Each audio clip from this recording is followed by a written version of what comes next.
Hello and welcome to the channel homeopathy made easy. आज हम बात करेंगे बेड वेटिंग के ऊपर, या जिसे मेडिकल टर्मिनोलॉजी में न्यूरेसिस भी कहते हैं, और हम नॉर्मल लैंग्वेज में बात करें तो involuntary loss of urine while sleeping. मतलब सोते वक्त अगर इनवॉलंटरी, अनजाने में अगर आप बिस्तर गीला कर देते हैं, अगर इनवॉलेंट्री आप बिस्तर में पेशाब छोड़ देते हैं, तो ये एक मेडिकल कंडीशन है। और ये जो है यूजुअली छोटे बच्चों में, उन बच्चों में जिनमें ये कंट्रोल आ जाना चाहिए, मतलब 5 साल से तक के बच्चों में ये कंट्रोल नहीं होता, उनका ब्लैडर इतना डेवलप नहीं होता है कि उनको इस चीज़ का कंट्रोल रहे, वॉलंटरी कंट्रोल रहे। लेकिन 5 साल की उम्र के बाद ये जो है, ये वॉलंटरी कंट्रोल के अंदर होती है कंडीशन कि आपको उठ के और यूरिन पास करने के लिए टॉयलेट तक जाना है। लेकिन अगर 5 साल की एज के बाद भी ये कंडीशन डेवलप ना हो और जो भी बच्चा है वो बिस्तर पे ही अगर यूरिन पास कर देता है, तो ये एक मेडिकल कंडीशन है जिसे हम बेड वेटिंग या इन्यूरेसिस कहते हैं। इन्यूरेसिस जो है ये 2 टाइप्स की हो सकती है। फर्स्ट इज नॉक्टर्नल इन्यूरेसिस, मीन्स कि रात में जब आप सोने जाते हैं, रात में जब बच्चा सोने जाता है तो वो बेड पे ही यूरिन पास कर देता है। और सेकंड कंडीशन है जिसको, second type of enuresis is diurnal enuresis, means कि दिन में भी अगर बच्चा सो रहा है 2 घंटे के लिए, 3 घंटे की वो नींद ले रहा है, उस बीच में भी वो इनवॉलेंट्री दोपहर में भी सोते टाइम वो जो है बेड पे जो है यूरिन पास कर देगा। यूजुअली ये कंडीशन बच्चों में होती है। बच्चों से मुराद है, बच्चों से मतलब है मीन्स 5 ईयर्स तक तो ये कॉमन है, ये कोई डिसीज़ नहीं है क्योंकि उतना डेवलप नहीं होता है बच्चा। लेकिन 5 ईयर्स के बाद से बड़ा बच्चा 6 years, 10 years, 12 years, 15 years, even 17, 20, 25 years, 35 years का एडल्ट भी अगर ये काम कर रहा है तो ये कंडीशन में आता है। और यूजुअली इसमें सफ़र करने वाले टीनेजर्स बच्चे ही होते हैं जो इस डिसीज से सफ़र करते हैं। पर कई बार ये बीमारी किसी एडल्ट में भी होती है या फिर ओल्ड एज में भी हो सकती है। रेयर है, कम लोगों में होती है, लेकिन मैक्सिमम जो इसमें एज ग्रुप है वो हमें 8 से लेके 17 to 18 ईयर्स तक के बच्चों में हमें मिलता है। उसके बाद ये कंडीशन बहुत ही कम परसेंटेज में एडल्ट्स में और ओल्ड एज में होती है। बाकी जो मैक्सिमम जो कंडीशन है ये 8 to 17 ईयर्स के एज ग्रुप में होती है। और ये एज ग्रुप ऐसा है जिसमें ये मतलब बहुत शेमफुल कंडीशन है। अगर 8 साल का बच्चा, 15 साल का बच्चा, 17 साल का बच्चा अगर बिस्तर पे यूरिन पास कर रहा है तो ये उसके लिए बहुत शेमफुल कंडीशन होती है। और एम्बेरसमेंट भी होता है, अगर पेरेंट्स किसी को बताते हैं या बच्चे से ही बोलते हैं तो उसको भी एम्बेरसमेंट होता है कि मैं इतना बड़ा हो गया और अभी तक मैं जो यूरिन जो है बेड पे कर रहा हूँ। तो ये जो कंडीशन है जिसे हम इन्यूरेसिस कहते हैं, इसका रीज़न क्या है, ऐसा क्यों होता है? तो जो इसके रीज़न है उसमें जो नंबर 1 रीज़न है that is genetic. Genetic means कि ये फैमिली में ही चल रहा है, उसके पेरेंट्स भी को भी ये कंडीशन रही होगी तो बच्चों में ये कंडीशन आ जाती है। जेनेटिक कॉजेज इसका होता है। जो सेकेंड कंडीशन है इसका that is developmental delays in bladder control, means कि जो ब्लैडर कंट्रोल का जो डेवलपमेंट है, जैसे कि हमने बताया कि 5 साल तक बच्चे का ब्लैडर इतना डेवलप हो जाता है कि उसको सेंस होता है और वो उठ के टॉयलेट जाता है यूरिन पास करने के लिए। पर कुछ बच्चों में जिनमें जो डेवलपमेंट होता है वो डिलेड होता है। जैसे कि क्या होता है, कुछ बच्चे हैं जो साल भर के अंदर उनके चलना शुरू हो जाते हैं, खड़े होना शुरू हो जाते हैं। कुछ बच्चे साल भर के बाद चलते हैं, ये उनका डेवलपमेंट है, माइलस्टोन्स हैं। तो कुछ बच्चों में जैसा माइलस्टोन अगर डिले होता है तो किसी बच्चों के दांत देर से निकलते हैं, कोई बच्चा बैठना देर से शुरू करता है, कोई बच्चा बोलना देर से शुरू करता है। तो इसी के साथ अगर कोई बच्चा ऐसा होते हैं, कुछ बच्चे ऐसे होते हैं जिनमें जो ब्लैडर कंट्रोल है उसका जो डेवलपमेंट है वो डिले होता है। जो चीज़ उसके 5 साल की उम्र में हो जानी चाहिए वो उस एज में ना होके हो सकता है उसको 10 साल या 8 साल इस एज के बाद हो। तो developmental delays in bladder control is the second reason. Third reason is emotion और इमोशनल फैक्टर और स्ट्रेस। कुछ बच्चे अगर स्ट्रेस में होते हैं या किसी इमोशनल फैक्टर के अंदर इन्फ्लुएंस में होते हैं तो वो बच्चे भी यूरिन पास करते हैं। इसमें जो मेन जो मैक्सिमम केसेस जो बच्चों को होते हैं वो जिनके पेरेंट्स लड़ते हैं आपस में, उन बच्चों में ये कंडीशन पाई जाती है इमोशनल स्ट्रेस की वजह से, या फिर कुछ इमोशन या दूसरा कोई डर बच्चे के अंदर बैठा हुआ है उसकी वजह से बच्चा इस कंडीशन से सफ़र कर सकता है। और जो फोर्थ रीज़न है इस कंडीशन का, दैट इज़ हेवी स्लीप। कुछ बच्चे इतने ज़्यादा गहरी नींद सोते हैं कि उनको समझ में नहीं आता है कि उनको उस नींद से वो उठ नहीं पाते हैं टॉयलेट जाने के लिए, और वो बेड पे ही यूरिन पास कर देते हैं। ये कुछ रीजंस थे जो इस कंडीशन के लिए रिस्पॉन्सिबल है। ऐसी कंडीशन में जो मेन चीज़ ख्याल रखने वाली है वो ये है कि आप बच्चों को इमोशनल सपोर्ट दें। जो पेरेंट्स हैं जिनके बच्चे इस कंडीशन से सफ़र कर रहे हैं, उन्हें चाहिए कि वो अपने बच्चे को डराने के बजाय, उनको डांटने के बजाय, या उनको ये कंडीशन उनकी दूसरों के सामने बताने के बजाय उसको छुपा के रखें, क्योंकि बच्चे का एक एम्बेरसमेंट फील होता है कि अगर उसके बारे में आप ये चीज़ें दूसरों को बताते हैं, और जो उसका जो स्ट्रेस लेवल है वो और बढ़ जाएगा। अब उसको इमोशनल सपोर्ट दें कि ठीक है, हो गया, कोई बात नहीं, ये ठीक हो जाएगा, इसका ट्रीटमेंट है और ये ठीक हो जाता है, और ये हमेशा नहीं रहता है, ये थोड़े दिन की चीज़ है, ये ठीक हो जाएगा। अगर आप बच्चे को इमोशनल सपोर्ट देंगे और साथ में होम्योपैथिक मेडिसिन देंगे तो ये कंडीशन 100% ट्रीटेबल है, 100% क्यूरेबल है। बस आपको बच्चे के सिम्टम से, जो मैं आपको होम्योपैथिक मेडिसिन बताऊंगी, उन मेडिसिन के सिम्टम को मैच करना है। अगर आपके बच्चे के सिम्टम भी वही सिम्टम है तो आप वो सिम्टम के ऊपर होम्योपैथिक मेडिसिन दीजिए, आपका बच्चा पूरे तरीके से ठीक हो जाए।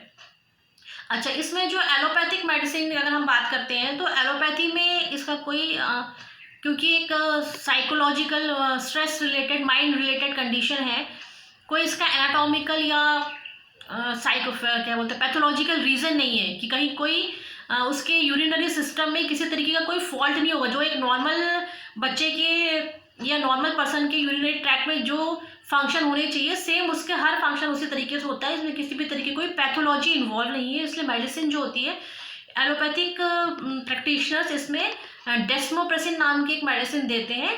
जो डेस्मोप्रेसिन होती है, दैट इज़ वो क्या करती है, जो किडनी का जो फंक्शन होता है उसको ये रात के टाइम में ये कम कर देती है। मीन्स किडनी का जो काम है यूरिन को, ब्लड को फिल्टर करके यूरिन बनाने का, उसको ये कम कर देती है। उसकी वजह से रात में जब ये बच्चा ये मेडिसिन खा के सोता है तो रात में कम चांसेस होते हैं, क्योंकि यूरिन कम फॉर्म होती है, कि वो यूरिन पास करेगा। लेकिन ये जब तक बच्चा कर सकता है या थोड़े दिन बच्चा कर सकता था तब तक उसको एक साइकोलॉजी डेवलप हो जाए कि हाँ मैं ठीक हो रहा हूँ, क्योंकि ये जो किडनी का फंक्शन है उसके साथ उसको रोकती है, उसको जो है यूरिन को कम बनाने की कोशिश करती है, ताकि यूरिन कम बनेगा तो यूरिन के लीक होने के चांसेस कम रहेंगे। इसलिए होम्योपैथिक मेडिसिन इसके लिए एक बेटर चॉइस है। मैं आपको कुछ होम्योपैथिक मेडिसिन और उनके सिम्टम बता रही हूँ। आप जिस मेडिसिन के सिम्टम से, आपको सारी मेडिसिन नहीं यूज़ करना है, जिस मेडिसिन के सिम्टम से आपके बच्चे के सिम्टम मैच हो रहे हैं आप वो मेडिसिन दीजिए, 100% बच्चे को रिलीफ होगा। जो फर्स्ट मेडिसिन है वो है मिडोरिनम। अगर जो बच्चा है जो इस कंडीशन से इफेक्टेड है, वो हर वक्त डरा और सहमा रहता है। बच्चा आपको देख के लगेगा कि जैसे बाकी बच्चे खेल रहे हैं, कूद रहे हैं, खुश रह रहे हैं, ये बच्चा वैसा नहीं कर रहा है, हर टाइम में डरा हुआ सहमा हुआ रहता है। तो ऐसे बच्चों को, और अगर वो यूरिन पास करते हैं बेड पे, तो ऐसे बच्चों को आप मिडोरिनम दीजिए 200 की पोटेंसी में डेली 1 डोज। ऐसा आप 10 to 15 डेज कीजिए, आपको बच्चे के कंडीशन में ज़रूर से ज़रूर इम्प्रूवमेंट दिखाई देगा। सेकेंड कंडीशन इज कि बच्चे को बार बार सर्दी का इफेक्ट होता है, बार बार बच्चा जो है सर्दी पकड़ता है या बहुत सर्दी लगती है बच्चे को, और ऐसा बच्चे जो है वो जैसे ही वो सोता है, सोते बराबर ही वो यूरिन पास कर देता है। मीन्स अगर बच्चे को आपने सुलाया है 10 बजे तो 10 से 12 नहीं बजे पाएंगे, मतलब अर्लीस्ट आवर में, शुरू में सोते बराबर ही बच्चा यूरिन पास कर देगा। तो 12 नहीं बज पाएंगे, बच्चा यूरिन बेड पे पास कर देगा। तो सोते बराबर ही अगर बच्चा यूरिन लीक हो जा रही है उसकी बेड पे, तो ऐसी कंडीशन में जो होम्योपैथिक मेडिसिन दैट इज सीपिया 200 को आप रोज 1 डोज दीजिए 10 डेज के लिए। थर्ड कंडीशन इज, अगर बच्चे कहता है कि मुझे बहुत डरावना सपना आता है और उस डर की वजह से बच्चा बताएगा आपको कि मतलब बहुत डरावना सपना देखा था और उसमें मैंने जो है यूरिन बेड पे पास कर दी। तो अगर डरावने सपने के बाद बच्चा यूरिन पास कर देता, सो रहा है बच्चा, उसको डरावना सपना आया, उसने यूरिन बेड पे पास कर दी, तो ऐसे बच्चों को जो आपको होम्योपैथिक मेडिसिन देना है दैट इज इक्विसीटम 30। इक्विसीटम को आपको 30 पोटेंसी में बच्चों को देना है डेली 1 बार 10 डेज तक। फोर्थ कंडीशन है कि बच्चा आपसे कहेगा कि मुझे पता ही नहीं चलता कि मैंने बेड पे यूरिन पास कर दी है। जब वो सुबह उठता है और बिस्तर तय करता है तब उसको पता लगता है कि अरे मैंने तो रात में जो है बेड पे यूरिन पास कर दी। मीन्स अगर बच्चा ये कहे या बच्चे को पता ही नहीं चलता कि उसने कब यूरिन पास करी है, उसको इतना गहरी मतलब नींद होती है या जिस भी वजह से उसको ये पता ही नहीं चलता है कि उसने कब यूरिन पास कर दी, तो ऐसे बच्चों की जो मेडिसिन है दैट इज कॉस्टिकम। कॉस्टिकम को आप 200 पोटेंसी में डेली 1 डोज दीजिए। बच्चा अगर उसके पेट में कीड़े हैं, वॉर्म्स हैं, मैंने पहली वीडियो से बताया है वॉर्म्स के क्या क्या सिम्टम्स होते हैं। वॉर्म्स जब होता है तो कैसे पता लगता है बच्चे के पेट में वॉर्म्स है, और स्टूल पे दिखाई भी देते हैं वॉर्म्स। तो अगर बच्चे को वॉर्म्स है और वॉर्म्स के साथ में बच्चा बेड वेटिंग करता है तो होम्योपैथिक मेडिसिन इज सीना 30। सीना 30 को आप दिन में 2 बार या 3 बार 10 डेज तक दीजिए। नेक्स्ट और बहुत कॉमन कंडीशन है, बहुत सारे बच्चे, मैक्सिमम बच्चे ये चीज़ कहते हैं कि मैंने ड्रीमिंग ऑफ यूरिनेशन, कि मैंने मतलब मुझे ड्रीम था, मतलब मैं सपने में सोच रहा था कि मुझे टॉयलेट आई है, मैं उठ के टॉयलेट तक गया और जब टॉयलेट में मैंने यूरिन पास की तो मुझे पता लगा कि ये तो टॉयलेट नहीं है, तो मेरा बेड है। मैक्सिमम बच्चे ये वाली चीज़ बताते हैं। मेरे पास तो जितने बच्चे आते हैं, जितने पेशेंट्स आए आता बच्चों ने यही कहा कि हमें ऐसा लगता है कि हम टॉयलेट तक जा रहे हैं और जब हम टॉयलेट पे यूरिन पास करते हैं तो हमें पता लगता है कि नहीं, हम तो बेड पे ही थे। इसकी होम्योपैथिक मेडिसिन है क्रियोजोल। क्रियोजोल को आप 200 पोटेंसी में डेली 1 डोज दीजिए। 100% बच्चा ठीक हो जाएगा, बच्चा यूरिन पास करना बंद कर देगा। अगर उसको ये ड्रीम आता है कि वो टॉयलेट तक गया और टॉयलेट में से यूरिन पास किया लेकिन वो बेड पे होता है तो।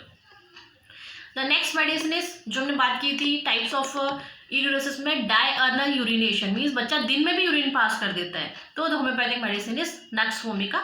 नक्स वोमिका को 200 की डोज में आपको रात को सोने के टाइम, मतलब सोने से पहले आपको 1 डोज देनी है नक्स वोमिका 200। और बच्चा दिन में और रात में, जो बच्चा दिन में यूरिन पास कर देता है वो उसकी कंडीशन ठीक हो जाएगी। एक कंडीशन ऐसी होती है जो बच्चा यूरिन पास कर रहा है, बेड वेटिंग कर रहा है और जो यूरिनस ऑर्डर है मीन जो यूरिन की स्मेल होती है that is highly intensified. Urens order highly, बहुत तेज, बहुत झार वाली स्मेल अगर यूरिन की है तो जो होम्योपैथिक मेडिसिन है that is benzoic acid. Benzoic acid को 200 की पोटेंसी में आपको दिन में 1 बार देना है। अगर यूरिनस ऑर्डर जो उसका है वो बहुत ज़्यादा इंटेंसिफाइड, बहुत ज़्यादा तेज झार आती है यूरिन की। अगर ये कंडीशन ओल्ड एजेड में है, जैसे हमने बात की थी कि कुछ परसेंटेज में ये बुढ़े लोगों में या ओल्ड एज के लोगों में भी पाई जाती है, तो अगर ओल्ड एज में ये कंडीशन हो रही है तो होम्योपैथिक मेडिसिन है सीकेल कॉर। इसे भी आप 200 पोटेंसी में 10 डेज तक दीजिए और ज़रूर रिलीफ हो जाएगा। और एक हमने बात की थी कि कुछ परसेंटेज में ये जो मेडिसिन, ये जो डिसीज़ है ये यंग एडल्ट में या एडल्ट में भी पाया जाता है। मीन्स 35 साल और 40 साल की एज में या 25-26 साल की एज में यंग पीपल में भी अगर ये कंडीशन हो रही है कि वो सोते टाइम उनसे बेड वेटिंग हो जा रही है तो उनकी जो होम्योपैथिक मेडिसिन है दैट इज केली काप। केली काप को आप 200 पोटेंसी में डेली 1 डोज दीजिए 10 डेज तक, तो आपको काफ़ी रिलीफ होगा इस कंडीशन से। ये सारी मेडिसिन आपको सिम्टम बेस्ड है, सिम्टोमेटोलॉजी के ऊपर बेस्ड रहेंगी। तो जितना ज़्यादा आपके सिम्टम आपकी मेडिसिन से मैच करेंगे उतना जल्दी और उतना इफेक्टिव आपका रिलीफ हो जाएगा। ऐसी वीडियोस देखने के लिए मेरे चैनल को सब्सक्राइब कीजिए। वीडियो पसंद आई हो जिसे लाइक ज़रूर कीजिएगा। मिलते हैं next video. Till then good bye.